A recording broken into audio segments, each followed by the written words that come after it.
The Squiggy Tales, Chapter 3, Squiggy's New Friend. Allie Elizabeth was the middle child. She loved to sleep in, but for some reason this morning she had a strange dream. "Aye," she heard faintly as she slept. It sounded so real. Allie turned over and drifted back to sleep. "Aye!" There it was again. This time it was much closer. Allie sat straight up in bed. "That sounds like Mom," she thought, "and it sounds like she's in Daniel's room." Then she heard her brother Daniel and sister Abigail, and it seemed a third little voice, almost in unison, like singing a song, but this was no song. "No!" she heard them cry. Allie jumped from her bed and ran full speed to Daniel's room. She gasped out loud as she saw Mom with her broom in hand, in full swing, and the broom was headed down, down, down. It was about to smash a trembling little mouse. Allie's startled gasp must have been heard by all. Abby and Dan looked at Allie in surprise. Mom's aim had been flawless until she heard Allie. Now her reflexes made the broom miss the mouse by less than an inch. And the mouse, you and I know his name is Squiggy, hearing the gasp, suddenly leapt from his cowering pose and headed straight for Allie at full speed. Squiggy ran past Allie and into the hall, and, well, who knows where mice go when they run away? I suppose that's where he went, and as fast as he could go. Mom stood there trembling. Allie stood there puzzled and wondering what had just happened. Abigail and Dan hugged each other and comforted each other. Their friend would be okay. "We've got to do something about those mice," cried Mother. "But Mom," said Abby and Dan. "But nothing," said Mom. "I'm going to tell your father about this." Allie Elizabeth went back to her room thinking over the weird scene she'd just witnessed. It was an hour later. Mom was back downstairs doing her chores. The other kids were in their rooms. Allie was on her bed reading. From the corner of the room, just under her doorway, she heard the sound.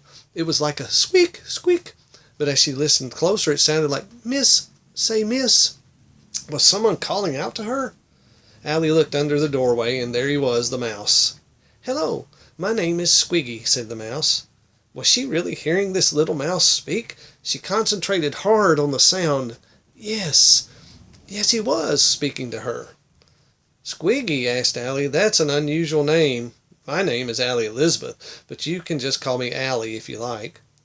"Pleased to make your acquaintance, Miss Allie Elizabeth," said Squiggy. He had good manners. "Likewise," said Allie. "Are you the same mouse that I saw this morning with Mother and Abby and Daniel?" "One and the same," replied Squiggy, "and that's why I'm here now. I had to come thank you for stepping into the room when you did. Why, had you not gasped in surprise, I might have just stood there and been hurt badly by the broom. But when we all heard you, it caused the lady with the broom to pause, and I was able to run away. I believe you saved my life. I truly thank you for that. The lady with the broom happens to be my mother. She isn't usually so violent. I think she's just really scared of you," said Allie. "Scared of me? Oh my! I'm not the one trying to beat her with a broom," said Squiggy. "And besides, I'm so small and she is so big. What can I do to harm her?" "I don't know, Mr. Squiggy. I'll have to tell her that you're a nice sort of fellow. Maybe Mother will understand and not try to broom you anymore." "I sure hope not. She nearly gave me a heart attack. My little heart is still pounding," said the timid little rodent. Allie thought she could even see his tiny heart pulsing in his little chest, going 90 to nothing, as Dad would say. "Do calm down, Mr. Squiggy," Allie comforted. "Mom is downstairs taking her nap." "Why don't I change the subject?" thought the mouse. "Maybe that will help." "So, I see you have a book there. What are you reading?" he asked. "Oh, this is my favorite book, The Adventures of Josie C. Jonas," answered Allie. "Why, that's one of my favorites, too," said Squiggy, and they talked and talked about books and stories and friends and such. After laughing and playing a while, Squiggy heard a noise coming down the hall. It sounded like a big noise, like a big thing or person. It was Matthew, Allie's big brother. He had slept through all the excitement of the morning, but now he was walking towards Allie's room.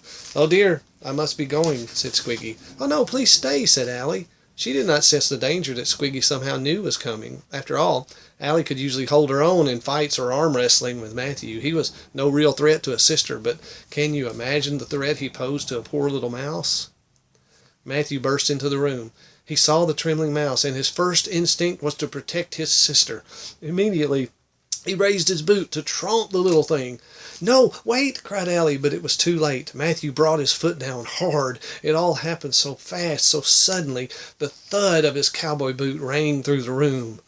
You could feel Allie's fear rising as she exclaimed, "Mr. Squiggy! Oh, Mr. Squiggy! What have you done, Matthew? Where's Mr. Squiggy?"